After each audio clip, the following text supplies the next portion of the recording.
Salam sepak bola, teman-teman netizen atau warganet yang saya hormati semuanya. Di episode terbaru dari Bincang Bareng Binder, saya mengundang seorang narasumber yang mulai viral dalam beberapa pekan terakhir, yaitu kawan saya ini, udah menjadi kawan saya nih, karena setelah beberapa kali ketemu ternyata kita satu frekuensi di banyak hal. Siapa lagi kalau bukan Glenn Joshua. Welcome Glenn. Thank you, udah undang Bung Binder. Ya, Biasanya gue yang undang. Maka itu, biasanya gue ditanya pertanyaan-pertanyaan yang kritis dan juga pertanyaan-pertanyaan yang out of the box. Nah, tapi hari ini giliran gue. Jadi lu siap gak nih?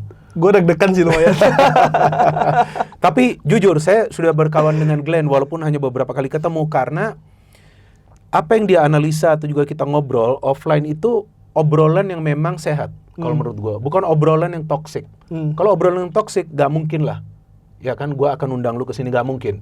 Tapi gue sering mendengar obrolan lu itu yang juga edukatif dan lu bisa ngelihat ke depan, lu nggak mau ngelihat ke belakang. Nah, itu sangat penting. Artinya pada saat memang kita nyetir, kita kan memang harus lihat ke depan. Kalau kita gak lihat ke depan, nah hati-hati depan kita, tahu-tahu ada apa-apa kan kita bisa nabrak. Bisa juga. nabrak, betul. Tapi kita lihat ke samping boleh. Ya dong, samping kan kita harus lihat juga. Ke spion, samping kiri kanan. Kalau lihat ke belakang, wah, bahaya nanti yang di depan kita nabrak. Supaya jaga-jaga juga. Nah, maka itu supaya jaga-jaga. Tapi ya sekarang mau ini nyetir berat juga di Jakarta. Wah, gila, udah rame banget, udah banyak mobil. Tapi kita gak bicara soal mobil atau soal traffic.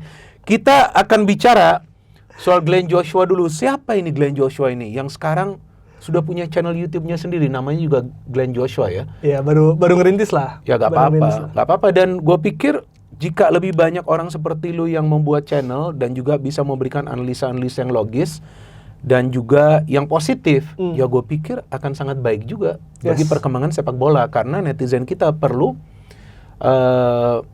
penjelasan-penjelasan yang akal sehat gitu. Artinya penjelasan-penjelasan yang tidak bertujuan untuk memecah belah kita sebagai supporter sepak bola. Dan gue ngelihat lu bisa memberikan analisa soal timnas Indonesia, soal hampir semua klub di Indonesia yang lu nonton tentunya, dan juga tentunya tentang federasi kita, PSSI. Ini hal yang penting. Lagi rame itu sekarang. Iya, gak apa-apa. Memang gak rame gak makan kita. Ya kan? Kalau gak rame gak jalan nih podcast juga. Jadi karena yang rame ini ada dua hal.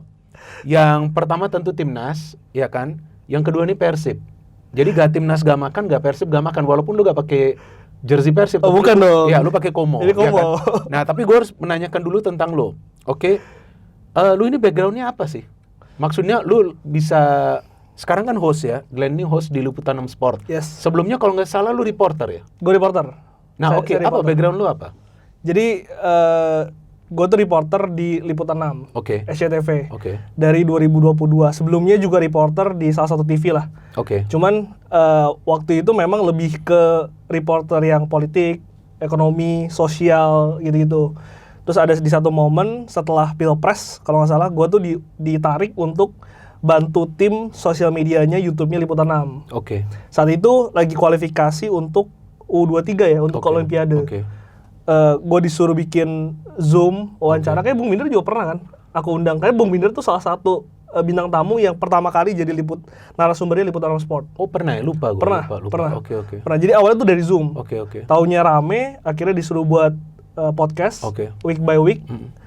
Ya udah, setahun berjalan, berarti setahun setengah. Iya. Baru setahun setengah memang agak fokusnya di olahraga, di sepak bola khususnya. Di sepak bola paling khusus ya. Bahkan beberapa kali juga ada on field juga. Ada on field juga.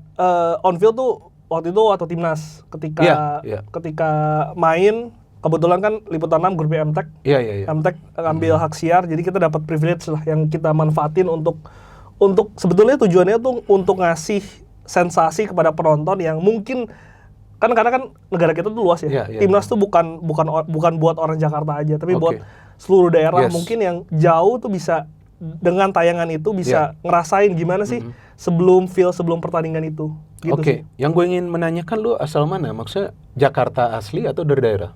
Tebak dong. Kalau gue ngelihat dari biasa konten yang lu buat dan juga lu bahas, ini kayaknya Jawa Barat nih. Gue asli Bandung. Asli Bandung? Asli Bandung. Lahir di Bandung? Lahir di Bandung, besar di Bandung sampai SMA. Oh, sampai SMA terus pindah Jakarta?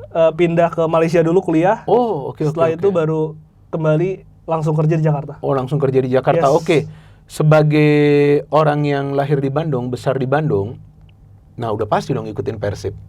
Ngikutin ya, karena mau nggak mau ya, mungkin di Bandung tuh banyak narasumber mungkin yang juga pernah cerita kalau jadi bobotoh untuk orang yang lahir dan juga tinggal di Jawa Barat itu bukan pilihan, Bung.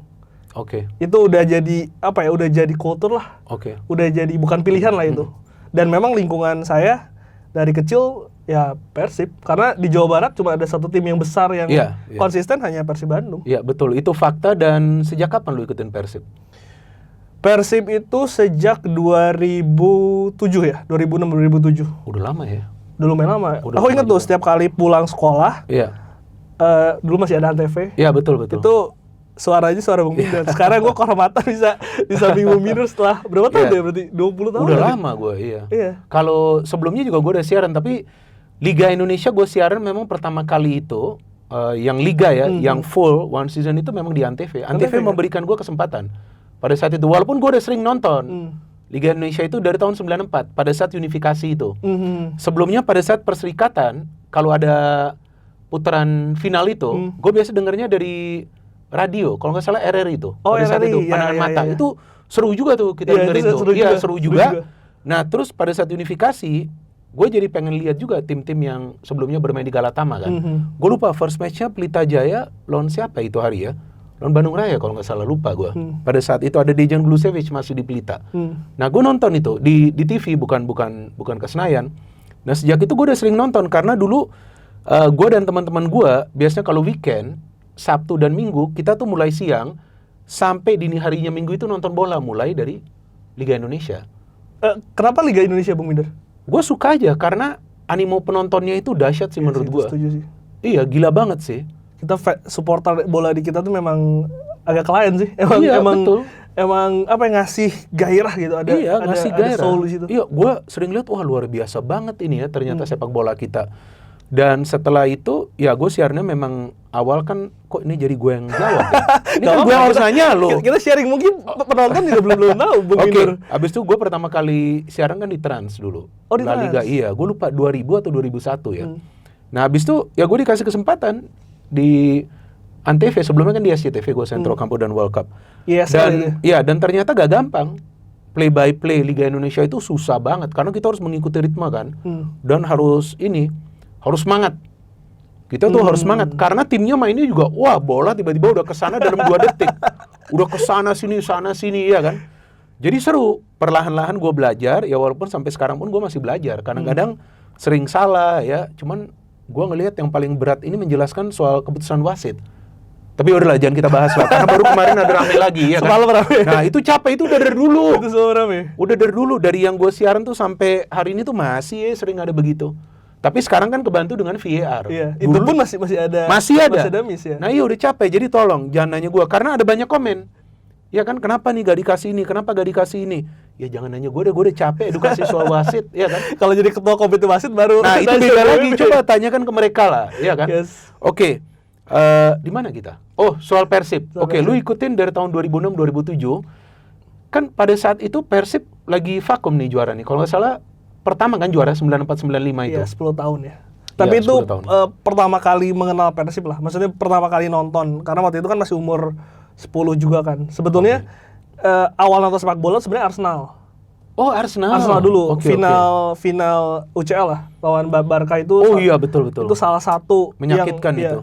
Dan tahun itu benar-benar baru tahun pertama yang kayak nonton bola tuh hampir week by week gitu. Itu kalau nggak salah 2006 ya? 2006? Iya kan, 2006 final sebelum World Cup kan? Iya betul.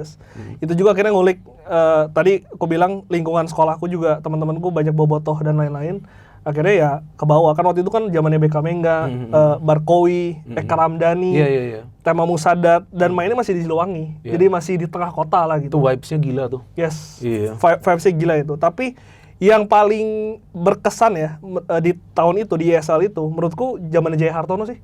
Oh iya, itu lagi bagus loh Persib. Yes, itu peringkat 3 nggak salah ya. Oke. Tapi itu salah satu musim yang mengesankan lah. Bagi lo? Bagi gua. Apa pribadi yang menurut lo mengesankan? Secara materi pemain kan waktu itu banyak pemain Deltras ya, yang dibawa oleh... Betul, karena sebelumnya dia sukses di sana, membangun Deltras. Betul, ada Hilton Moreira, ada macam-macam lah. Itu salah satu musim yang berkesan. Suchao waktu itu. Iya, Suchao Nuno sempat tuh setengah musim di ESL. Iya. Itu salah satu yang bikin akhirnya ya udah hampir tiap minggu, tiap musim nonton sih. Tapi nggak hanya nonton Persib aja ya, karena waktu semua itu lu hampir semua klub. Hampir semua klub, karena waktu itu tuh seru, Bung. Seru. Gua suka Persipura masih bagus, Sriwijaya masih Persik bagus. dengan Gonzales. Yes, Ronald Fagundes. Iya, gila tuh itu mainnya tuh dulu tuh. Bahkan Persiba Balikpapan juga waktu itu. Wah, bagus juga. Ya, Aldo Barreto, Made Wirawan itu masih. Mitra Kukar. Yes. Sempat naik ke ISL kemudian kan mereka itu juga jago, tim-tim bagus. Betul. Oke, kita bahas Persibnya nanti dulu. Ya kan biar nanti, ya kan itu akan panjang itu, bisa 2 jam atau 3 jam. Tapi sekarang kita bahas dulu soal timnas. Nah, lu ngikutin timnas kapan? Timnas tuh masih jadi rentetan ya. Tadi kan Arsenal, terus Persib. Pertama kali nonton tuh Piala Asia 2007. Oh, itu waktu kita tuan rumah. Tuan rumah. Oh, jadi lu mulai 2006 lu mulai nonton Arsenal, terus habis itu timnas Persib. Terus habis itu lu nonton yang putaran final Piala Asia. Iya, yang kita salah satu tuan rumahnya. Betul, kan slogannya ini kandang kita itu waktu itu. Oke. Itu salah satu momen pertama kali nonton timnas Indonesia main lawan Bahrain ya, golnya BP. Iya, betul. Itu selebrasi yang yang memorable lah. Iya, oke. Itu angkatan timnas yang salah satu paling baik menurut gua. Betul. Tapi sayangnya memang dari segi prestasi kan nggak ada prestasi yang dihasilkan. Tapi itu salah satu angkatan yang itu kelas sih. Mateng para pemain kita. Tapi pertama kali nonton ke GBK itu setahun setelahnya gue ingat diajakin bokap waktu itu ke nonton Piala AFF. Oh, 2008. Indonesia Thailand waktu itu. Final ya kita ya? Gue lupa, kayaknya enggak deh 2008 enggak ya? Enggak final deh. Tapi itu pertama kali ke GBK. Oke, terus setelah itu lu ngikutin terus dong. Kan timnas kita kan sering setiap tahunnya tuh ada pemain-pemain muda yang masuk, iya kan? Ada regenerasi, ya kan, ada pemain muda. Pelatih silih berganti, gue lupa udah berapa pelatih tuh. Sejak itu kan sering cepet tuh kita ganti pelatih kan. Betul. Jadi apa yang membuat lu suka melihat permainan timnas pada saat itu? Pada saat itu dulu kita bahas sebelum kita ke sekarang. Tentu nggak bisa dibandingkan dengan apa yang timnas tunjukkan sekarang ya. Karena dari segi sepak bola, cara bermainnya juga kan tiap musim, tiap masa tuh beda gitu. Cuman waktu itu yang menjadi daya tarik adalah ini sih, para pemain sih. Iya. Ada BP di situ, Firman di situ, belakangnya itu masih ada siapa, Karis Yulianto. Ya, masih pemain-pemain itulah, dan itu jadi idola. Kurnia Mega ya kalau nggak salah ya. Jandri Pitoy. Iya.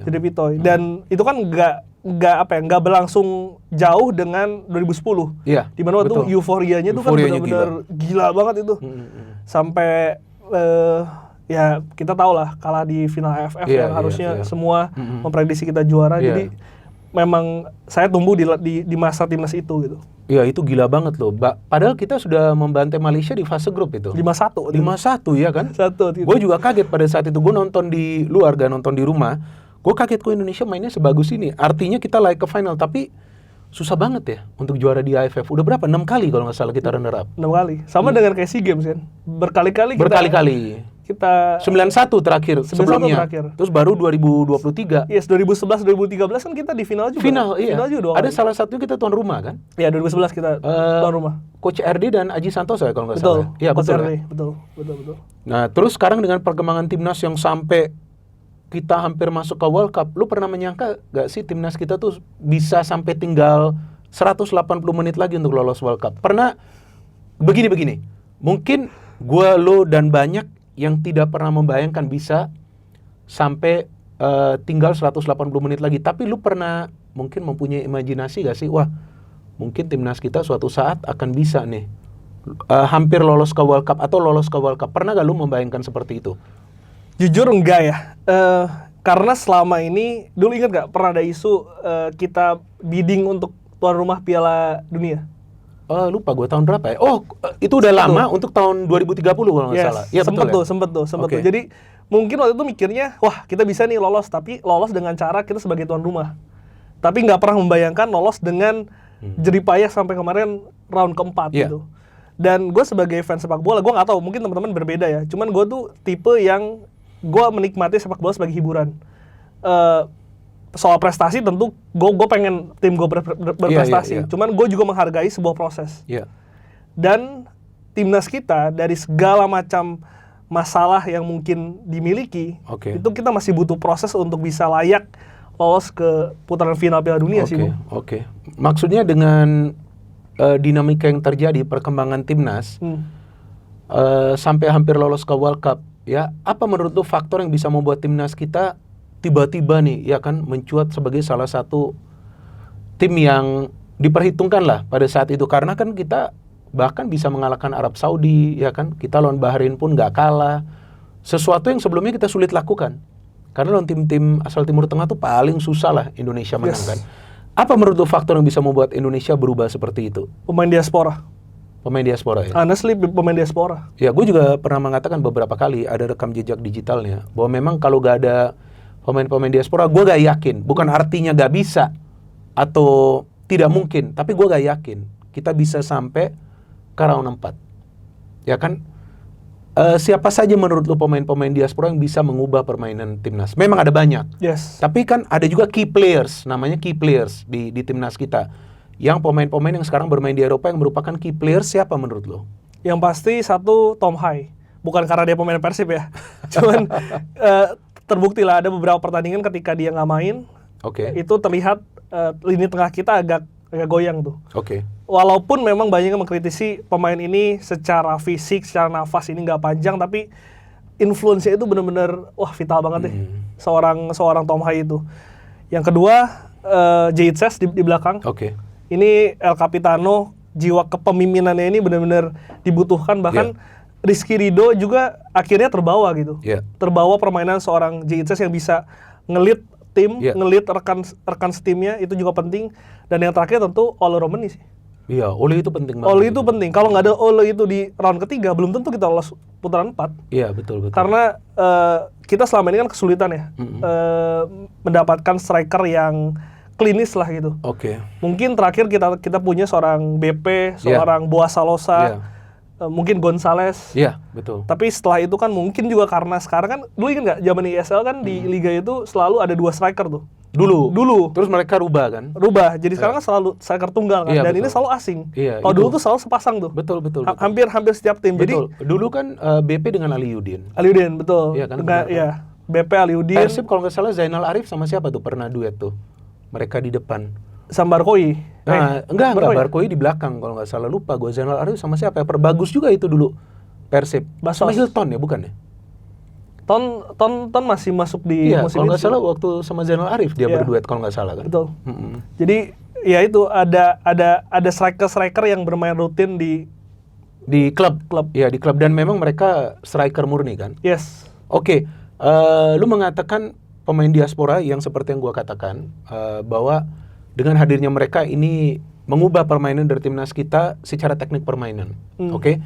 Tapi selain itu gue juga pernah mengatakan bahwa dengan pemain-pemain yang sekarang kita punya yang berkualitas di level Asia ini, dan juga yang berstandar Eropa karena mereka dibina dan bermain di Eropa, ya kan? Kita juga perlu pelatih yang pintar. Untuk menyatukan mereka. Ya kan, itu selalu gua katakan. Jadi lu mau punya tim bertabur bintang, tapi kalau lu gak punya pelatih yang bisa menyatukan secara taktik, gak akan berhasil itu tim. Real Madrid tuh selalu kesulitan mencari pelatih yang bisa menyatukan. Salah satu pelatih yang sukses di Madrid untuk menyatukan pemain-pemain bintang ini sebetulnya bukan saja Ancelotti, Del Bosque dulu. Enak banget itu Madrid main bersama dia. Kalau nggak salah Del Bosque itu sebagai pelatih Madrid gak pernah kalah di El Clasico. Kalau nggak salah ya, gue lupa. Bagus sekali itu dia. Habis itu dia ke Spanyol kan, dan juara juga ya bersama Spanyol kan. Jadi memang kita harus punya pelatih yang pintar. Sintayong masuk, dia membangun tim ini dari minus, pemain-pemain muda, masuk pemain-pemain diaspora, permainan kita lagi progres, terus tiba-tiba dia dipecat. Nah, lu menganggap dinamika ini seperti apa? Sebagai football fan, Arna lu kaget gak? Wah, kok kenapa ini dipecat gitu? Dan berbagai macam alasan yang diberikan, baik dari federasi dan juga dari netizen-netizen kita nih, yang berasumsi lah. Kalau netizen kita kan berasumsi, mungkin karena ini, karena itu, karena who knows the real reason, ya kan? Gue juga sampai hari ini mendapatkan berbagai macam informasi, versi-versi yang berbeda, karena A, B, C. Gue gak tahu sampai hari ini kenapa dia sampai dipecat pada saat tim kita berada di peringkat nomor 3. Nah, you sebagai football fan, kaget gak? Atau mungkin lu berpikir, ya memang ini harus dipecat.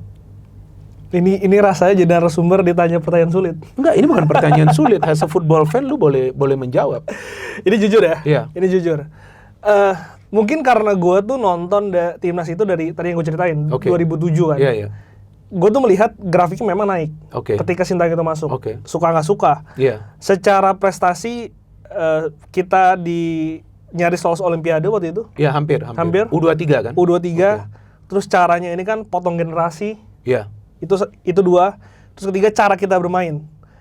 Dulu tuh ingat nggak? Kita tuh selalu main bola-bola lambung. Cepat ke depan. Iya. Lari. Cepat ke depan lari. Sintayong itu nggak, bener-bener bola kaki ke kaki yang dimana tipikal permainan yang sebelumnya gue nggak pernah nonton nih timnas kita bisa bermain seperti itu. Dan ketika dipecat, gue salah satu orang yang mempertanyakan. Dan gue sedikit kecewa sih maksudnya di saat itu ya. Kenapa akhirnya Sintayong harus dipecat? Lu pernah cerita ke gue offline juga. Yes. Tapi gue harus minta jawaban lu online. Waktu itu gue tanya di sini. Ya itu wajar lah sebagai wajar. Sebagai orang yang nonton timnas dengan grafik yang tadi bilang naik. Justru wajar kan, akhirnya gue mempertanyakan lah. Akhirnya gue bertanya ke beberapa pihak. Sebetulnya ada apa? Dan sebetulnya yang gue dengar, yang sekarang isu-isu yang berkembang, ada beberapa pihak cerita nih kemana-mana. Komunikasi lah, ada masalah di ruang ganti lah. Itu informasi yang sama yang gue dengar jauh sebelum hari ini. Oh iya, jauh ya? Jauh sebelum hari ini. Jauh sebelum dipecat? Jauh saat dipecat. Oh, baru dipecat. Baru dipecat. Tapi kan waktu itu kan isu ruang ganti itu kan detailnya ini kan belum tersebar juga kita, belum dapat ya. Tapi gue mendengar itu bukan dari satu orang aja, tapi ada dari beberapa orang yang memang terlibat langsung di dalam. Gue nggak mau ngomong ini info apa-apa, cuman nggak masalah. Gue mendengar itu lah gitu. Ketika gue mengolah itu dan gue rasa gimana ya? Karena kan sampai hari ini kan nggak ada yang mengkonfirmasi juga ya, Bung? Belum ada. Gue sendiri seperti yang gue bilang, gue mendapat beberapa versi. Jadi kalau orang yang menanyakan ke gue offline, seperti yang gue cerita, ada anak teman gue yang usia 11 tahun, yang mau nanya ke gue, tapi dia malu-malu gitu, karena dia suka nonton bola juga. Teman gue pernah bilang, Bang, ini anak gue mau ngomong, gue kaget mau ngomong apa? Ada ini masih WA-nya. Terus dia bilang, gak jadi lah Bang, dia mau les. Terus besoknya gue ketemu, karena di gym yang sama. Dia bilang, anak gue mau tanya kenapa Sintayong dipecat. Gue gak tahu. Gue bilang, memang gue gak tahu. Kenapa? Kok lu gak tahu? Lu kan ini pengamat. Ya gue mendapat beberapa versi. Kalau gue ngomong, tahu-tahu gue salah. Karena gue gak terlibat di dalam itu. Betul. Jadi anak berusia 11 tahun pun nanya, kenapa dia dipecat? Nah itu. Dan dari federasi juga alasannya, kalau menurut gue nih fair, gak logis. Kalau soal komunikasi, kalau soal ruang ganti kan gue gak tahu. Betul. Iya kan? Tapi kalau soal komunikasi menurut gue gak logis. Dan gue sebagai jurnalis juga nggak bisa ngomong hal sesuatu yang tidak konfirmasi secara pasti, Bung. Oh iya, pasti dong. Gue punya kode etik. Kode etik, betul. Gue punya kode etik itu. Mungkin kita di offline bisa ngobrol warung kopi lah. Iya, obrolan warung kopi boleh. Seperti Boyan Hodak kan namanya masuk obrolan warung kopi juga. Tapi nanti kita bahas Persib. Oke, lanjut. Ya itu.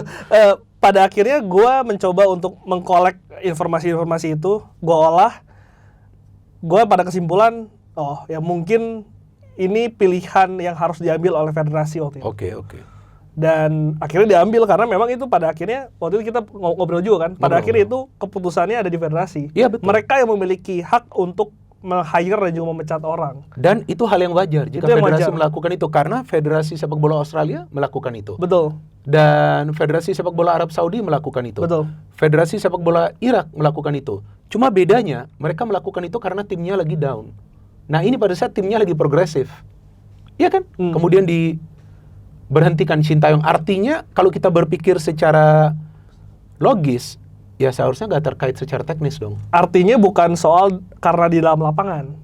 Iya, bukan karena di atas lapangan. Iya, itu secara logically kita berpikir, kan? Dan itu kita pernah bahas. Yes. Ini seharusnya bukan karena permainan nih. Betul. Ya kan, walaupun ada lah beberapa orang mengatakan boring ya. Emangnya Persib main sepak bola indah, tapi lihat aja kayak apa mainnya. Ya kan yang penting hasilnya aja kan. Yang penting kan hasilnya. Ya, oke. Artinya kan kalau misalkan alasan karena di dalam lapangan itu kita coret, ya alasan lain adalah sesuatu terjadi di luar lapangan. Non teknis. Iya. Yang kita nggak tahu. Yang kita nggak tahu sampai sekarang. Ya kita hanya mendengar informasi-informasi, tapi juga pada akhirnya kan kalau misalkan federasi akhirnya menjelaskan secara detail, gue pegang informasi itu sebagai alasan yang tepat. Tapi sekarang kan memang tidak dijelaskan secara rinci. Oke. Itu yang gue juga takut itu juga jadi nggak perlu juga. Iya betul. Nanti kita ngomong kayak kita lebih tahu aja dari PSSI ya kan. Oke. Tapi Patrick Kluivert datang itu gue kaget juga. Ya kan, ini gak salah nih Patrick Kluivert nih, rekam jejak gak jelas nih. Ya kan? Tapi pada saat itu Glenn, gue juga menjelaskan kepada viewers bahwa ya oke, kalau federasi mau ganti, ya kan bawalah pelatih yang bagus. Ternyata Patrick Kluivert, dan gue juga mengatakan pada saat itu bahwa yang gue harapkan pada saat dia masuk di tengah jalan seperti ini, yang resiko besar, tapi ya seharusnya dia bawa hasil dong. Karena kan menggantikan pelatih itu untuk tujuan yang lebih baik. Ya dong, nggak mungkin untuk tujuan yang lebih buruk kan. Tapi ternyata ya kita oke lah, di round 3 itu sebetulnya sudah diperhitungkan lawan China dan lawan Bahrain kita seharusnya menang lah, ya kan. Round 4 ini yang gue kaget, kenapa kok kita 0 points. Nah, analisa lu seperti apa? Ini jujur ya Bung, kadang tuh orang lupa ya. Gue sangat menghargai seluruh jeripayah, tenaga, keringat para pemain timnas. Cuman yang perlu diingat, kita tuh bukan tim nasional yang setiap tahun itu lolos ke Piala Dunia. Iya, itu betul. Kita tuh belum sampai di level situ. Belum, baru pertama kali. Juga sejauh ini baru pertama kali itu. Dan kalau ngelihat bagaimana Arab Saudi kemarin, Irak bermain, itu another level. Udah beda dengan kita. Mereka yang memang rutin setiap tahun punya pengalaman, punya jam terbang di level itu. Dan di Asia juga mereka kuat. Betul. Ya kan, Australia, Arab, Irak, kan mereka di Asia juga sudah kuat, sudah mulai bersaing mereka, sudah lama. Dan walaupun banyak yang bilang secara komposisi tim kita tidak kalah, betul. Secara individu kita tidak kalah. Secara materi pemain, secara individu. Tapi secara tim itu beda cerita. Nah, kalau secara tim ini tentu faktor pelatih dong, Glenn. Salah satunya. Betul kan? Artinya tactical game plan dong. Tactical game plan yang memang juga agak membingungkan ya, Bung ya. Karena ada yang bilang katanya kalau Sintayong itu kan sangat detail. Sangat memperhatikan hal-hal detail. Oke, ini gue kasih tau lu satu hal. Ini mungkin banyak viewers kita juga gak tahu. Yang gue dapat informasi sebelumnya bahwa Sintayong itu dalam analisa yang dia buat sebelum pertandingan, bahkan wasit pun dianalisa. Iya, wasit pun dianalisa. Bahwa ini wasitnya seperti apa? Apakah gampang kasih kartu kuning atau memang biasa kasih kartu merah? Itu dianalisa baru kemudian dia bisa memberikan saran kepada para pemain. Ya artinya kalau ini wasit yang biasa kasih kartu, ya di dalam kotak, jangan sampai ada kontak gitu loh. Kalau perlu mau kontak ya di luar. Karena kemungkinan nih wasit bisa kasih penalti, bisa kasih kartu kuning, semacam itulah. Itu pun dia analisa. Nah, yang gue kecewa dari Patrick Kluivert dan kawan-kawan itu satu gerbong itu, kan walaupun mereka masuk di tengah jalan memanglah berat lah bagi mereka. Ya kan, itu sudah berat bagi mereka. Tapi jika mereka sudah mengambil pekerjaan ini, mereka harus melakukan the best, tapi gue gak ngelihat secara taktik ya. Gue gak mengatakan secara jeripaya pemain seperti yang lu ngomong. Enggak, para pemain gila di atas lapangan. Kalau perlu mereka berkeringat darah lah, itu top. Tapi kalau mereka gak menyatu secara taktik, pasti mereka juga akan buat kesalahan. Kita gak perlu membahas secara detail. Cuma yang gue kecewa, kenapa kok seperti gak menganalisa kekuatan tim lawan. Ini tim kepelatihan ini. Itu juga yang sedikit membingungkan ya. Iya, karena betul. Ketika misalkan kan paling bisa dilihat, kita ambil contoh Bojan Hodak deh. Ketika tim Persib tertinggal, kan banyak tuh seliweran juga. Bung Bino juga pernah menganalisa kan, selalu ada perubahan taktikal, adaptasi taktikal yang diterapkan kan. Itu yang seharusnya dilakukan waktu itu. Betul. Nah, gue nggak tahu. Jujur gue nggak banyak tahu soal Kluivert di dalam gimana. Gue juga tidak mencari tahu soal itu. Iya, sama gue juga gak mencari tahu. Tapi ya, yang pada akhirnya yang kita judge, yang kita nilai adalah bagaimana performa tim di atas lapangan. Oke, timnas kita gak lolos ke World Cup. Tapi seperti yang gue jelaskan ke viewers kita, itu bukan berarti kiamat. Kita punya tim yang bagus, iya kan? Emang ada yang ngira kiamat? Enggak lah, banyak kan yang sekarang mengatakan, wah udah habis. Enggak lah, timnas kita belum habis, ya kan? Dan sekarang kan lagi dicari pelatih baru, ya kan? Yang menarik bagi gue, sudah ada Timur Kapadze nih di Indonesia. Kemarin ya? Iya, padahal kan ini bukan atas undangan PSSI, setahu gue. Bukan katanya. Ya bukan kan? Bukan undangan formal. Bukan katanya. Ya kan, lu melihat sosok Timur seperti apa nih? Kita jangan ngomongin calon yang lain deh, karena belum tahu.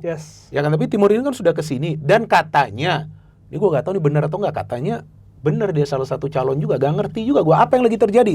Banyak informasi-informasi yang standar ganda ini. Ada yang bilang dia udah masuk, ada yang bilang belum ada. Ada yang bilang PSSI belum kontak, ada yang bilang sudah kontak. Timur Kapadze juga kalau nggak salah mengatakan dia pernah dikontak sebelumnya kan.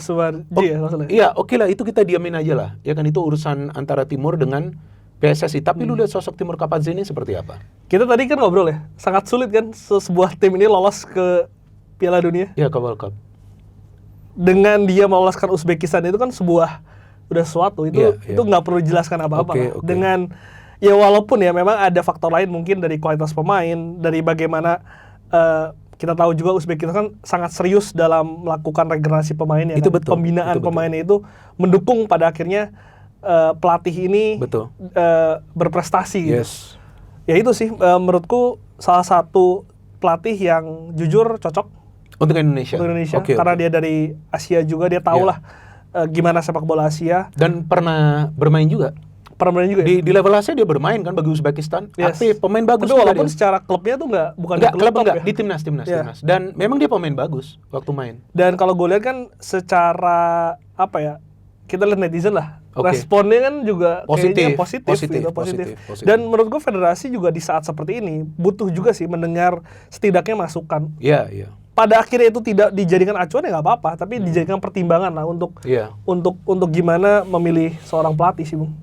Ya menarik yang lu tadi katakan bahwa Uzbekistan bisa lolos karena ada pembinaan yang dilakukan oleh federasinya. Dan yang gue pernah ceritain ke lu offline dan di salah satu platform, bahwa memang mereka mereformasi sepak bola mereka dengan dukungan dari pemerintah, dan mereka bangunlah sebuah roadmap yang panjang.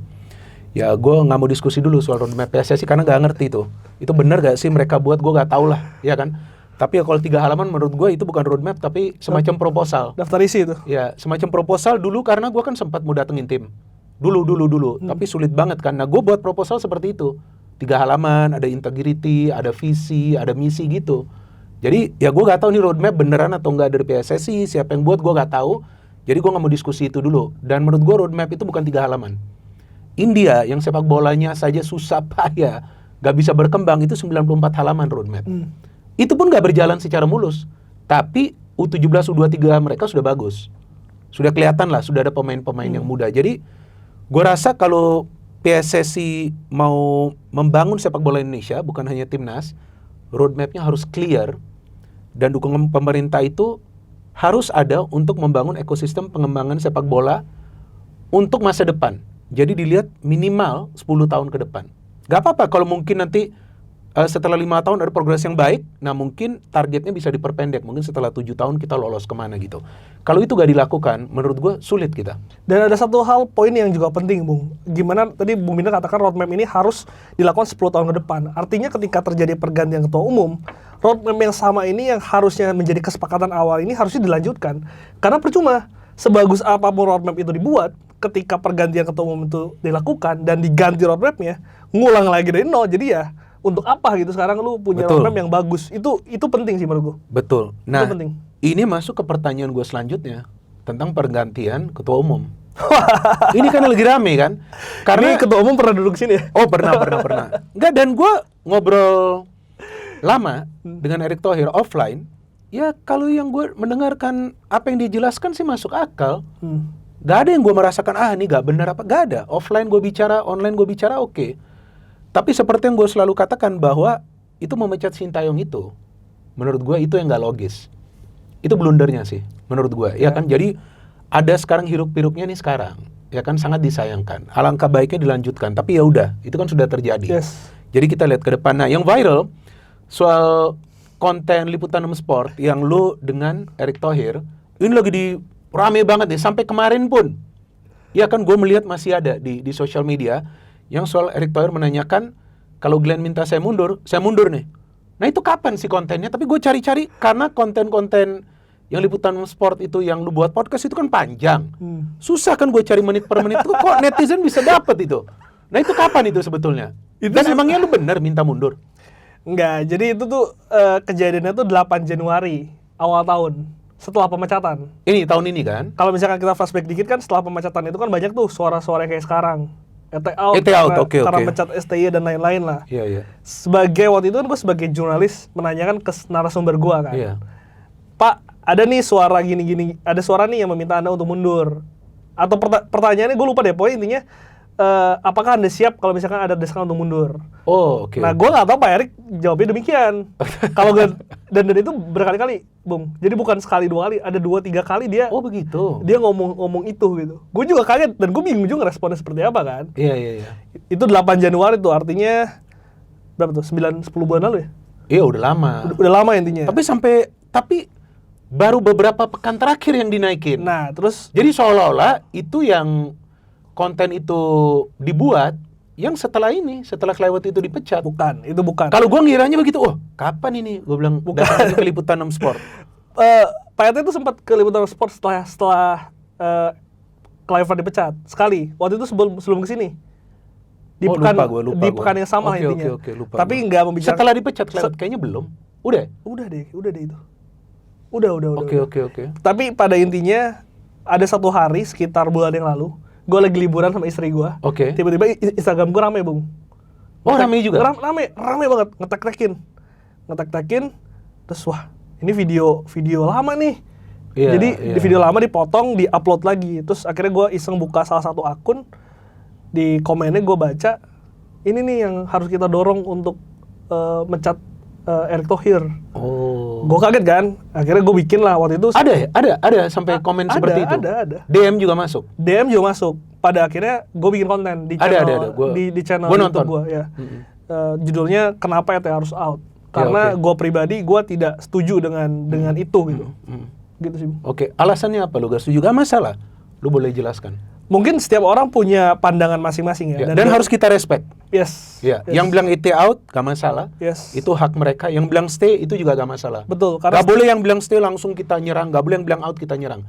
Hak masing-masing. Asalkan logis. Yes. Dan jangan menyerang secara pribadi. Dan beda pendapat itu biasa. Bukan jadi musuh gitu. Kalau pendapat kita sama, gak seru kita duduk. Ya, maka betul. itu kayaknya pendapat gue nanti akan beda. Coba. Coba. Kenapa gue gak setuju?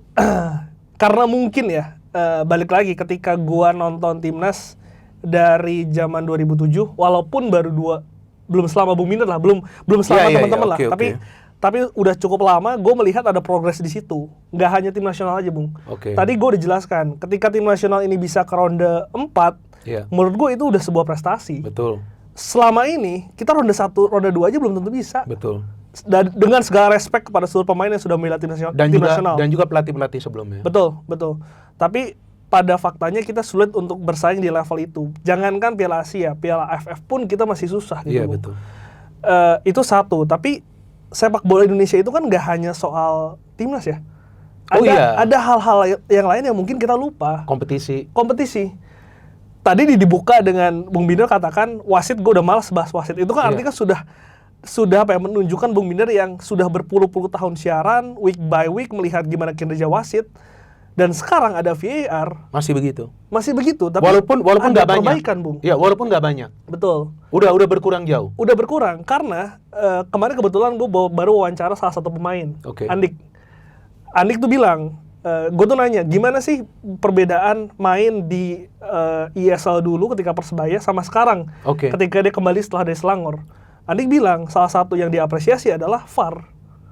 Jadi, dengan adanya VAR? Dengan adanya VAR. Sekarang Andik main di mana ya dia? Dia main di Garuda Yaksa, di Liga 2. Lu wawancara dia? Gue wawancara dia, baru kemarin. Itu menandakan kan artinya bukan gue aja sebagai penonton, tapi pelaku sendiri yang bermain di lapangan itu sangat terbantu dengan adanya VAR, Bung. Itu juga karena Erick Thohir yang push. Suka nggak suka, VAR datang ketika masanya Pak Ete gitu. Iya. Dan selama ini kan kita tahu ya banyak terjadi keributan supporter, banyak kerusuhan, dan itu banyak sekali terjadi dikarenakan keputusan wasit yang kita sebagai penonton dianggap orang bodoh. Udah tahu itu penalti, gak dikasih penalti dengan segala konspirasi, gue nggak mau ngomong-ngomong. Ya, kita nggak tahu lah apa yang terjadi di belakang itu. Tapi banyak hal-hal yang keputusan yang obvious, tapi akhirnya keputusan yang dihasilkan wasit itu berbeda. Seolah-olah kita nggak paham ini. Dengan ada VAR ini kan mungkin masih ada satu dua keputusan yang masih kurang tepat, karena kemarin kalau komite wasit yang dari Jepang itu juga ngomong kan, akurasi keputusan wasit itu masih di angka 89% kalau nggak salah. Targetnya itu 95%. Artinya kan masih ada gap kesalahan itu kan. Di Inggris juga masih ada kesalahan. Masih ada, tapi tidak se-obvious seperti yang kita lihat di sini. Itu aja bedanya. Dan itu meminimalisir lah terjadinya kontroversi, terjadinya dugaan-dugaan yang terjadi dikarenakan keputusan wasit. Dan itu ya jelas sebagai gue penonton yang dulu dari ESL melihat itu, menurut gue itu kemajuan yang butuh diapresiasi di Bung. Iya betul, gue juga itu hari waktu di sini sama Erick Thohir gue udah bilang itu yang gue suka dengan VAR. Karena bagi gue sebagai pengamat, ya kadang-kadang kita kan juga gak bisa mengatakan wah wasit ini curang atau apa ya, kita gak tahu kan apa juga ada di pikiran wasit itu sehingga dia melakukan atau mengambil keputusan yang menurut kita gak logis. Betul. Ya kan? Betul. Tapi dengan adanya VAR itu sangat membantu. Betul. Tapi selain itu juga yang gue lagi menunggu ini soal pembinaan pemain usia muda. Itu penting juga sih kalau menurut gue. Itu harus jalan dari federasi juga. Kalau federasi bisa menjalankan itu, walaupun itu gak gampang dan butuh waktu. Nah kembali ke yang apa yang lu katakan, bahwa kalau ada roadmap, kalau ada nanti pergantian ketua umum pada masanya, ya kan? Nah itu roadmap itu harus menjadi pedoman yang dijalankan untuk waktu yang lama. Kecuali seperti yang tadi gue katakan, ternyata progresnya bagus nih. Nah targetnya bisa diperpendek. Targetnya kan bukan inti dari roadmap yang jalan dong. Jalan, ya kan? Artinya mungkin targetnya sebelumnya 100 besar dalam 11 tahun atau 10 tahun. Nah mungkin kita sudah masuk nih ke 110. Nah itu kan bisa diperpendek nanti. Iya dong. Artinya kita gas lagi dengan mungkin ketemu tim yang lebih kuat lagi. Tapi pembinaan pemain usia muda ini yang menurut gue ini sangat penting. Kenapa? Kita perlu ada regenerasi. Itu yang membuat banyak timnas itu berhasil bisa bersaing di region mereka, di kawasan mereka, dan kemudian lolos ke Piala Dunia. Ya kan, seperti Uzbekistan, Jepang, Maroko, sama seperti itu. Jadi kalau bagi lu seperti yang tadi lu katakan, kalau lu sekarang ini mengatakan lebih baik Erick Thohir stay, ya betul kan? Betul. Agar jalan terus dengan masanya. Nah kalau bagi gua Erick Thohir out juga gak ada jaminan bahwa siapa orang baru yang nanti akan masuk yang akan bisa membuat perubahan yang signifikan bagi kemajuan sepak bola. Ya kan, kalau timnas ya itu hal yang beda lagi. Kita mau sepak bola kita maju dengan pemain-pemain berkualitas yang dicetak dengan pembinaan pemain usia muda. Itu bukan berarti kompetisi pemain usia muda yang dilakukan oleh pihak-pihak swasta, enggak. Tapi roadmap dari federasi didukung pemerintah. Menurut gua pemerintah harus dukung juga. Harus involve sih. Ya harus involve menurut gua, karena negara-negara lain juga sama seperti itu. Itu maksud gua. Siapa yang nanti bisa masuk dan mengubah ini gak gampang juga. Tapi kalau Erick Thohir stay juga, untuk saat ini gue belum melihat juga akan ada program seperti itu. Karena itu core utama dari sepak bola kita. Bagaimana sepak bola kita itu bisa berprogres kalau kita ada pembinaan di level grassroots. Nah setelah itu baru ada yang namanya kompetisi. Ya kan, kompetisi untuk para pemain usia muda. Baru kita masuk ke timnas. Tapi bukan berarti dengan gue mengatakan ini bahwa gue tidak suka dengan para pemain diaspora. Enggak.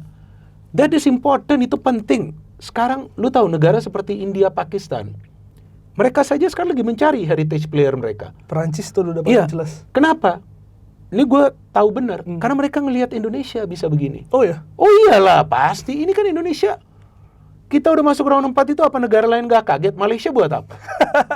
Iya kan, fair aja gue ngomong. Malaysia mau ikutin kan. Tapi mereka salah. Itu aja. Artinya gak salah bahwa pemain-pemain diaspora itu Tanjung Verde lolos dengan para pemain keturunan juga. Sama juga mereka lakukan itu. Tapi pembinaan ini harus jalan. Kalau enggak, yang ada kita hanya mungkin lolos sekali nih World Cup, abis itu hilang kita 30 tahun. Itu maksud gue. Jadi harus ada program berkesinambungan. Tapi menurut gue untuk sekarang, ya udah biar Erick Thohir lanjut aja dulu. Ya kan, sampai 2027 nanti kita lihat seperti apa. Masih ada SEA Games, masih ada AFF, masih ada Piala Asia. Tapi program itu harus dijalankan. Apalagi sekarang kita sudah ada direktur teknik. Karena begitu banyak mantan pemain yang gue ketemu, ya gue gak perlu sebut namanya, baik di sini dan juga kadang-kadang di luar. Di sini hanya beberapa yang ngomong, pembinaan pemain usia muda itu wajib dilakukan. Kita berapa? Orang ngomong 280 juta tapi tidak semua orang bermain sepak bola. Betul, mayoritas bermain sepak bola. Iya kan? Coba dibuat lapangan-lapangan yang bisa dipakai. Iya kan? Main bola gratis, MBG. Iya kan? MBG-nya ada juga nanti yang untuk main bola gratis. Biar kasih mereka ruang untuk main. Wah, berkembang pesat bola kita. Dimonitor oleh federasi. Kita natural skill kita bagus-bagus loh di pelosok-pelosok ini. Itu sebetulnya harus mendorong bagaimana Asprof itu lebih berperan lebih aktif sih, Bung. Iya, tapi susah kan. Sejauh ini kan belum begitu aktif kan. Betul. Mereka. Hanya endorsement kalau nggak salah. Gue sih sempat dengar ada satu kabar lah soal gimana akhirnya federasi akhirnya mau melakukan itu. Cuma nanti kita ngobrol offline aja ya udah. Biar mereka yang nanti jelaskan. Yes, biar mereka yang jelaskan, biar mereka yang membuktikan. Tapi pada intinya selain dari lapangan infrastruktur, pelatih juga penting, Bung. Oh iya, pelatih harus. Edukasi pelatih harus. Uzbekistan lakukan itu. Betul. Dan gimana anak-anak ini dididik sepak bola dasar. Kita kan suka komen ya. Mungkin Bung Binder sering komentator gimana kita masih salah passing, masih shooting, betul. First touch-nya itu kan dari dasar kan. Betul. Dan sekali lagi kemarin ketika salah satu mantan pemain saya wawancara, dia sempat ngomong, orang-orang mungkin dulu kok mengkritisi saya yang main cuma bisa lari doang, karena saya memang diajarinnya dari kecil seperti itu. Oh begitu. Artinya kan ya memang dasarnya dia tidak diajarin dasar. Ya, tidak diajarin teknik dasar dalam passing shoot. Nah, itu yang perlu dilakukan. Oleh federasi. Betul. Itu maksud gua. Dan rasanya federasi melalui Asprof ya sekali lagi itu perlu untuk bisa nggak sekedar asal menggelar kompetisi, tapi hal-hal dasar itu yang harus dipupuk. Dan gue setuju dukungan pemerintah itu penting. Harus. Karena biaya sih baik lagi ya. Maka itu gua kan nggak punya channel ke Pak Presiden, ya kan? Kalau gue punya, gue pengen banget gue ngomong, Pak, ini bola kita prospeknya luar biasa. Banyak anak-anak kita tuh punya mimpi untuk bisa menjadi pemain sepak bola profesional, tapi kadang-kadang cara latihannya ini yang nggak benar. Bung, gue ingat kemarin tuh gue sempat ke lapang latihannya Garuda Yaksa. Nah itu kan Pak Presiden punya, ya, betul. Itu akademi ya? Akademi. Itu ada 6 lapangan. Itu rumputnya bagus banget. Itu siapa yang latihan di sana? Jadi kalau misalkan saya ngobrol sama orang-orang klub situ dibilang Garuda Yaksa itu suka buat festival sepak bola. Oke. Jadi hal-hal yang itu yang kita harapin dilakukan di daerah-daerah lain. Itu kita kan berapa kita provinsi, ya kan berapa kepulauan kita. Maju kita, Glenn. Percaya. Seharusnya. Tapi tetap kalau kita ada pemain keturunan, no problem. Iya, betul. Biar mereka juga gabung dengan timnas. Jadi ada kombinasi natural talent, ada yang dibina di sana, ada yang di sini. Ini kita harus majukan, ya kan? Gak tau nih didengerin gak nih? Dan harus minimal mulai sih, Bung. Konten kita didengerin gak nih sama Istana? Nah, kalau didengerin tolong lah, ya kan? Kita minta tolong juga karena kalau gua gak ada kepentingan sama sekali. Lu udah tahu gua orangnya seperti apa. Gua sangat terbuka. Gak ada kepentingan. Gue cuma ingin bola kita maju. Ya kan? Tanpa kita berisik-berisik lah, tanpa ribut-ribut lah. Kita sama-sama maju, kita kompak. Dan siapapun itu, mau diaspora, mau yang lahir di sini, mereka pemain Indonesia kok. Maksudnya mereka membela merah putih. Merah putih. Iya, betul. Maka itu kan sekarang kalau kita bisa mengembangkan local talent kita plus mereka, jadi kita kekuatan dahsyat. Yes. Pasti, tapi gak apa-apa, kita sabar untuk proses ini. Jadi kita juga teman-teman jangan sedikit-sedikit kita teriak. Betul. Kalau memang kita mau menjadi kekuatan yang disegani untuk waktu yang lama, ini semua memang harus dilakukan. Percepatan boleh. Tapi pembinaan ini sudah, kalau menurut gue ini dengan Dirtek ini, next year kita udah harus mulai. Dengan pelatih baru, ada juga pembinaan yang involve langsung. Federasi dengan Asprof ini saring pemain-pemain yang bertalenta buat akademi. Itu Uzbekistan lakukan, Maroko lakukan.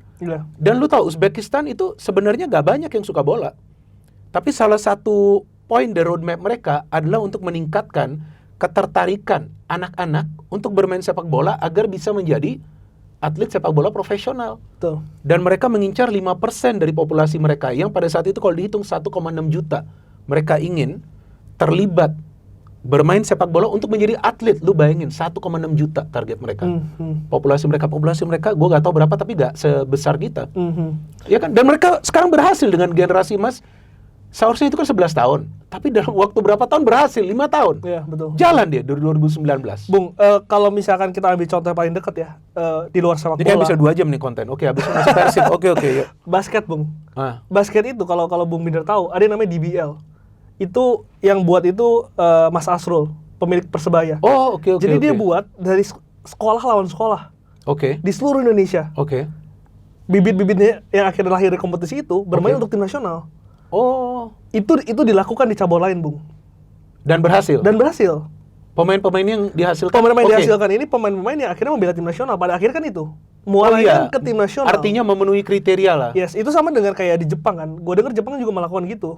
Antara sekolah dan sekolah ini kan, maksudnya dari sekolah-sekolah ini beradu gitu untuk akhirnya mencari talent-talent itu untuk diserap ke nasional. Nah itu alangkah baiknya jika pemerintah dengan federasi melakukan itu. Ya kan? Dan swasta juga perlu untuk diajak komunikasi. Oh iya dong, ya kan kalau mereka bisa kontribusi, asalkan ini memang program yang baik, didukung pemerintah, gue yakin kok banyak yang akan mendukung. Contohnya apa? Itu Teddy Cahyono yang sekarang jadi program director dari Milk Life Soccer dan juga Hydro Plus Soccer League. Luar biasa untuk sepak bola putri dia lakukan dari U8 loh. Akhirnya nanti itu bermanfaat untuk siapa? Untuk timnas Indonesia. Akan ada pemain-pemain yang bisa bermain. Ya kan, jadi kita sudah selesai bahas timnas. Kalau nggak 3 jam, 4 jam nih nggak selesai. Kita masih mau bahas Persib nih. Ini tim yang Glenn dukung, tapi nggak apa-apa. Glenn ini profesional, sama seperti saya. Kalau saya kan bukan boboto, tapi tuh di belakang tuh. Tuh 2 orang tuh di belakang tuh, iya kan? Mereka belum bersuara apa? Hah? Apa mau ngomong apa soal Persib? Janganlah, mereka jangan on cap. Kalau gue memang netral, kalau gue dulu suka Persibura, bos. Persibura kelas tuh. Persibura kelas, gue suka. Zarahan. Bahkan gue sering ngobrol dengan Jackson, luar biasa lu coach waktu lu ngelatih Persibura. Oke, jadi soal timnas kita tunggu nanti perkembangan pelatih baru siapa. Dan kalau gue berharap udah, ini yang ada Erick Thohir biar lanjut aja dulu, ya kan. Tapi tolong pembinaan itu dijalankan, ya kan, dengan roadmap yang jelas, jangan 3 halaman lah, ya kan. Coba roadmap yang jelas, katanya nanti akan dibuat 2026 ada. Dan ya udah kita sabar aja lihat seperti apa gitu. Dan biar ini jalan dulu. Dan publik juga tetap harus mengawasi dan mengkritisi. Gak ada masalah. Gak ada masalah itu. Tapi jangan hate comment dong. Yes, dan harus objektif sebetulnya. Ya harus objektif. Harus objektif. Iya kan? Dan kita berharap yang terbaik nanti ke depannya, dan kita sabar. Yang pasti nanti kalau ada pelatih baru pasti rame nih. Kalau nggak, saya duduk di Liputan Sport, kalau nggak Glenn saya panggil kembali ke BBB. Oke, sekarang kita bahas Persib Bandung. Wah, ngeri banget ini bos, back to back champion. Dan dalam 7 pertandingan terakhir selalu menang di 2 kompetisi yang berbeda. Dalam 4 pertandingan terakhir Super League selalu menang dan tidak kemasukan gol. Waduh, hat-trick ini mah. Hat-trick juara lah, enggak? Bisa sih, bisa ngelihat salah satu faktor ya yang gua yakin menjadi salah satu faktor pendukung hat-trick itu adalah kedalaman squad dari Persib. Ini yang mungkin nggak dimiliki oleh semua klub, Bung. Bedanya apa dengan musim lalu kedalamannya? Musim lalu tuh ketika banyak pemain cedera ya, DDS cedera. Yang paling signifikan tuh David da Silva deh. Ketika David da Silva itu cedera, yang harus akhirnya majukan sebagai striker adalah Tyron. Kebetulan dia bagus. Dan Dimas Derajat pun cedera di musim lalu. Ciro pun juga sempat cedera. Sempat cedera lah. Itu yang mungkin dimiliki oleh Persib musim ini sih. Ketika misalkan ada beberapa pemain yang kemarin absen, kayak Lucho kemarin absen, ada Adam Alis absen, tapi di tengahnya ini masih ada Tom Hai, masih ada seorang Mark Locke, Luciano, masih ada banyak pemain, bahkan pemain-pemain yang kita tahu berlabel timnas seperti Dewangga, seperti siapa lagi tuh, beberapa pemain lah itu belum mendapatkan menit bermain. Iya, Dewangga kalau nggak salah baru main di ACL 2 sebagai substitute. Bahkan William Marcelio itu salah satu pemain paling skillful yang pernah saya lihat di Liga Indonesia. Bahkan harus bersaing untuk mendapatkan tempat utama gitu. Sadil juga berat. Bahkan Beckham Putra pun juga. Nah, itu gak masuk starting 11 dalam beberapa pertandingan. Tapi itu yang akhirnya membuat Bojan Hodak ini memiliki opsi taktikal yang bisa ia siapkan. Ada beberapa plan yang bisa disiapkan dengan materi pemain yang berlimpah. Jadi sebetulnya gue paham sih, banyaknya pemain yang masuk ini kan karena untuk bersaing di Asia, karena mereka juga di awal musim sudah mengatakan fokus mereka adalah Asia. Tapi dengan adanya banyak pemain yang masuk, kualitasnya juga nggak main-main, akhirnya membuat di Liga pun juga akhirnya mereka jadi sulit untuk dikalahkan. Iya, betul. Dengan banyak pemain baru, ini seharusnya kan bagi Bojan Hodak tidak mudah ya. Ya dong, sebagai pelatih, oke lah banyak pemain baru, tapi ini pemain barunya kalau menurut gue, ya gue gak tahu lu sepakat atau enggak, ini bagus-bagus. Di setiap posisi bagus-bagus. Tadi lu mengatakan tentang Dewangga, ya kan Rezaldi gak bisa masuk, Pak. Iya kan, ke starting lineup. Hamra gak bisa masuk juga. Hamra gak jelek juga menurut gue. Betul. Iya kan, gak bisa masuk. Bahkan, di Persik dia musim lalu. Iya, musim lalu di Persik. Dan di tengah saja gue lihat ya kan itu aja udah susah bagi pemain-pemain lain seperti Robbie Darwish yang memang menurut gue bagus. Dia aja palingan pemain pengganti beberapa menit, walaupun Bowen Hodak kadang-kadang gue kaget juga sih. Lagi situasi kritikal gitu lawan Selangor masih ketinggalan 2-1, Robbie Darwish gak salah loh. Dalam hati gue, nih pelatih berani banget ini. Tapi berhasil. Robbie Darwish tuh paling tidak pressingnya kan kuat, kan udah pada capek tuh. Betul. Para pemain Selangor. Oke, gue beberapa kali mengatakan dan juga beberapa narsum yang hadir mengatakan, yang bukan dari manajemen Persib ya, mengatakan bahwa ini memang Persib ini memang kita ngelihat musim ini, karena gue belum dari manajemen Persib, karena Pak Adit itu kan sebelum mulai liga. Sebelum mulai, ya kan Aditya itu kan sebelum mulai, ya kan yang sekarang gue undang kan masih yang di luar manajemen, nanti gue akan mengundang lagi. Udah gue calling, nggak tahu nanti datang atau nggak. Mudah-mudahan datang lah. Tunggu hasil dari Lion City Sailors. Gue ingin menanyakan, ya kan sekarang kan dia boleh ngomong dong. Betul. Setelah jalan beberapa lagi. Awalnya kan kita hanya proyeksi. Nah tapi ada beberapa narsum yang hadir yang sekarang gue nanya gimana nih dengan Persib yang sekarang. Mereka mengatakan bahwa kuncinya Persib ini sekarang dalam beberapa pertandingan terakhir bisa stabil karena rotasi. Rotasi di line up yang dilakukan Bowen Hodak. Ya kan rotasi yang dilakukan itu tidak mempengaruhi style of play dari timnya. Ya kan menurut lo rotasi atau pemain-pemain yang dipilih oleh Bowen Hodak berdasarkan apa? Banyak yang mengatakan berdasarkan fitness pemain. Kalau menurut gua bukan cuma fitness, tactical juga. Tactical, setuju itu. Dua faktor itu sih. Tapi tactical itu menjadi satu hal yang penting karena tadi gue sempat ngomong ketika pelatih itu memiliki opsi taktik berdasarkan siapa lawan yang mereka hadapi, Bung. Karena setiap lawan itu juga kan pasti akan memiliki cara bermain yang berbeda. Dan itu akan ketika Bojan Hodak menerapkan banyak taktik, itu juga sulit untuk dibaca nih. Iya. Oleh analis dari tim-tim lain. Itu yang menjadi akhirnya itu works. Dan yang penting juga adalah kan ada istilah ya di Boboto ya. Biasakan nonton Persib sampai menit akhir. Iya, betul. Karena babak kedua itu sebetulnya gaya permainan Persib yang sesungguhnya gitu. Oh, begitu ya. Sering banget terjadi di babak satu mainnya jelek banget. Babak kedua pergantian pemain yang on point membuat efek yang begitu cepat merubah keadaan. Itu kalau misalkan itu terjadi 1-2 kali mungkin itu hoki. Tapi kalau itu udah berkali-kali dilakukan, ini pelatih. Iya, betul. Ini pelatih kualitas. Iya, artinya dia bisa read the game. Dia bisa membaca permainan dan ada juga asisten yang pakai gadget tuh di pinggir lapangan itu menganalisa juga dong artinya. Pasti menganalisa. Iya kan, gue lupa namanya siapa ya sekarang ya. Aduh lupa, gue dari Kroasia juga ya kalau nggak salah ya. Bukan Igor ya? Ada itu di pinggir lapangan tuh dia sering menganalisa. Nah mungkin teman-teman kalau tahu namanya bisa nanti spill. Gue sering lihat dia tuh analisa. Mungkin halftime tuh mereka udah lihat itu hasil analisanya seperti apa tuh. Yes. Jadi maka itu perubahan itu terjadi dan bisa ada dampaknya. Oke, sekarang kan minggu depan ini atau minggu ini nanti akan bermain lawan Lion City Sailors. Nah kalau sebelum liga ini dimulai, nah memang gue kan menanyakan kepada Adit ya bahwa gimana nih targetnya apa. Memang dia bilang lihatnya ke Asia. Ya kan minimal ya lolos dulu dari fase grup. Nah lu lihat peluangnya seperti apa? Only 1 point diperlukan nanti untuk lolos fase selanjutnya. Lolos ke fase selanjutnya cuma 1 poin minimal sebagai runner up. Udah lolos Persib dengan raihan tren positif di 7 pertandingan. Oke. Berarti berapa belas gol tuh? 14 gol nggak salah, hanya kebobolan 2 gol. Itu pun lawan Selangor. Sisanya clean sheet. Oh oke. Oh iya, cuma lawan Selangor ya. Lawan Selangor kebobolan. Kalau di liga 4 clean sheet berturut-turut. Betul. Selangor clean sheet. Lalu sebelumnya juga Selangor lagi clean sheet juga. Iya, Selangor lagi 2-0. Yes. Itu yang ngebuat secara mental ini tim juga lagi positif. Oke. Dan tim ini punya mentalitas yang baik, Bung. Oke.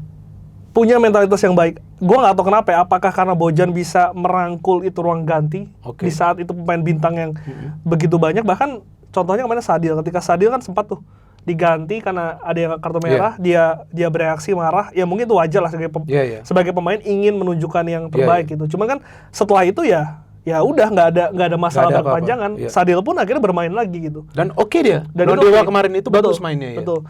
Dan itu yang dibutuhkan pemain. Mungkin melihat sosok seorang Bojan yang memang vital sih. Ini pelatih memang menjadi salah satu kunci kesuksesan. Bahkan ketika dia di musim pertama membawa Persib Bandung juara, ingat kan? Dia kan masuk itu di tengah-tengah, Bung, menggantikan Luis Mia. Betul. Materi pemain yang dia bawa, yang dia racik itu bukan materi dia. Betul. Itu kan artinya adaptif itu loh yang akhirnya membuat tim ini sukses, Bung. Betul. Dan di musim kedua juga kan dia tidak melakukan perubahan yang signifikan. Yes. Dan kalau misalkan Bung Binder tanya apakah peluangnya besar, menurut gue besar sih. Dan ini pun didukung dengan manajemen menurutku. Bagaimana tadi pemilihan pemain yang tadi Bung Binder juga katakan secara individu ini memang berkualitas gitu. Dan memang juga kan di awal tuh berkali-kali gue dengar dari manajemen memang mencari pemain yang levelnya Asia. Oke. Dan itu terasa banget. Betul. Ya. Walaupun mungkin musim lalu DDS itu luar biasa, Ciro itu luar biasa, Tyran itu pemain terbaik, tapi ketika mereka harus bersaing di Asia itu beda cerita. Gue tuh sempat ngobrol sama Bung Coach Ripan. Oke. Ripan. Ya pernah kesini sekali. Nanti gue mau undang lagi. Yes. Coach Ripan tuh sempat ngomong cara bermainnya Persib di Asia dan di Liga itu berbeda, Bung. Nah, dalam hal apa berbeda? Setelah dia ngomong gitu, akhirnya gue menganalisa sedikit kan. Yang gue lihat nih, kalau misalkan main di Liga Indonesia, ketika pemain itu mendapatkan bola, dia masih bisa tuh ngedelay, gocek kanan, gocek kiri, itu masih bisa. Tapi kalau misalkan mereka main di Asia, enggak. Cepat. Dapat, entah itu langsung oper, dapat 1 maksimal 2 sentuhan langsung oper. Itu terjadi berapa kali. Bahkan golnya Adam Alis ketika melawan Selangor 2 kali, itu kan ketika Klok mendapat bola dia langsung cepat distribusi ke depan kan. Betul. Dan secara sistem tuh lebih tertata lah, lebih teratur lah. Secara permainan tuh lebih terorganisir gitu. Jadi bukan lagi mengandalkan individu seperti mungkin Ciro kan kita tahu kan eksplosif. Lebih eksplosif. Itu mungkin tidak works di Asia. Di Asia, betul. Artinya lebih terorganisir lah. Yes. Lebih taktis mainnya. Yes. Oke, dari pemain-pemain baru yang masuk, siapa? Lu terkesan dengan siapa saja? Yang underrated menurut gua si Uliam Baros. Iya, Uliam Baros lagi gila lu mainnya. Itu padahal nggak tahu ya, mungkin karena baik lagi Ciro itu kan waktu keluar dari Persib kan banyak juga bobotoh yang kecewa dan mempertanyakan. Bahkan kemarin tuh sempat mampir tuh Bung ke kantor Persib tuh, sempat tuh terlihat. Pertandingan apa dia? Kembali. Jadi gue nggak tahu itu ada urusan apa. Cuman dia keluar dari ke kantor Persib. Yes, ke Geraha di Sulanjana. Terus kemudian mulai ada isu gosip mau kembali gitu-gitu kan. Itu kan artinya memang menunjukkan respectnya bobotoh terhadap ini pemain gitu. Dan Uliam Baros menurutku salah satu pemain asing yang cepat beradaptasi, instant impact, dan itu nggak hanya ofensif tapi itu defensifnya gila sih. Kuat banget dia lari depan belakang terus-terusan gitu. Jadi ini pemain luar biasa karena gini Bung, Persib Bandung dalam beberapa musim terakhir itu sangat kesulitan mendapatkan striker yang klinikal. Apalagi di periode Covid tuh. Itu banyak banget tuh pergantian pemain di striker di tengah-tengah kompetisi. Betul. Sebelum datang ke DDS ya. Iya. DDS yang membuat kestabilan itu. Yes. Maka itu sekarang harus punya pemain yang mirip seperti dia. Betul. Walaupun sekarang distribusi golnya lebih merata di Persib. Yes, betul. Iya kan, betul kan. Oke, jadi teman-teman ini sudah lewat dari sejam. Ini 3 jam pun kita lanjutin nih ngobrolan begini. Biasanya kita ngobrol berjam-jam begitu telepon atau pada saat ketemu di sana, pada saat gua mau siaran ini Liga Indonesia atau UCL atau IPL pasti ketemu. Sampai gini, sampai istri gue tuh kalau ada telepon masuk udah sampai nggak nanya lagi. Pasti BBB, pasti Bung Binder. Istri gue juga sama. Siapa lu telepon ini malam-malam kan jam 10. Gue bilang ini lu baca sendiri, ini Glenn bukan ya lu tahu lah, pokoknya aman lah. Itu gak ada aneh-aneh. Ya kan? Tapi itu kalau bicara soal Persib 6 jam kalau perlu bicara. Kalau Persib udah main bikin dong analisa, bikin dong. Padahal kadang-kadang gue kan lagi capek juga. Jadi mau nggak mau gue harus bikin setelah match. Oke, gue ngomong apa lupa. Oke, jadi kemungkinan nanti akan ada juga kita bahas soal hal-hal lain, tapi ini udah lewat dari 1 jam, Glenn. Jadi gak bisa kelamaan ya kan, kalau nanti mereka bakal bilang nih ngapain nih 2 bacot terus. Jadi timnas kita sudah bahas, Persib sudah bahas, jadi Glenn optimis Persib bisa minimal lolos dari fase grup. Gue dari awalnya juga sudah ngomong begitu. Prediksi berapa? Lawan Lion City. Prediksi gue sih imbang ya. Gue juga imbang. Karena di Singapura itu lapangan itu agak beda tuh. Agak sulit nanti mereka main. Dan Lion tuh waktu di GBLA kan juga kan seri juga kan? Iya seri, dan mainnya gak buruk mereka. Mainnya gak buruk. Dari tim-tim lain yang Persib hadapin mereka main yang paling bagus. Betul. Iya kan, jadi gak boleh underestimate juga. Tapi feeling gue aja imbang. Kalau enggak ya nanti lawan Bangkok main di GBLA juga kan. Tapi itu kan kalau udah lawan Bangkok pressure lebih besar tuh kalau enggak. Iya, waduh ngeri itu. Tapi itu GBLA pasti full house sih. Pasti full house. Dan udah pasti di BBB akan ada konten. Kalau kita bilang menang. Menang. Nah itu 2 bobotoh udah bilang menang, ya kan? Dan akan muncul di layar nanti kalau menang, kalau lolos. Ya kan? Tapi ini gak muat 3 orang. Nah, itu. Kalau muat 3 orang enak nih kita ngobrol. Oke, udah sampai di sini saja. Sebelum kita tutup seperti biasa, gue selalu meminta narsum menyampaikan pesan-pesan ke kamera. Oke. Ya, oke, silakan Glenn. Pesan apa aja nih? Ya, apa aja tentang sepak bola atau tentang Persib? Nikmati proses dari tim nasional sekarang. Apapun itu, setiap pihak pasti punya kekurangan, tapi tetap harus objektif dan tetap kritis. Dan yang kita harapkan sepak bola kita bisa maju karena selamanya Garuda akan di dada. Ya, oke. Siap. Dan sekarang tutup ini konten dengan ikutin slogan channel ini. Oke. Oke, no hate, no politics, only football. Salam Salam sepak bola. Oke, thank you. Thank you, Thank you.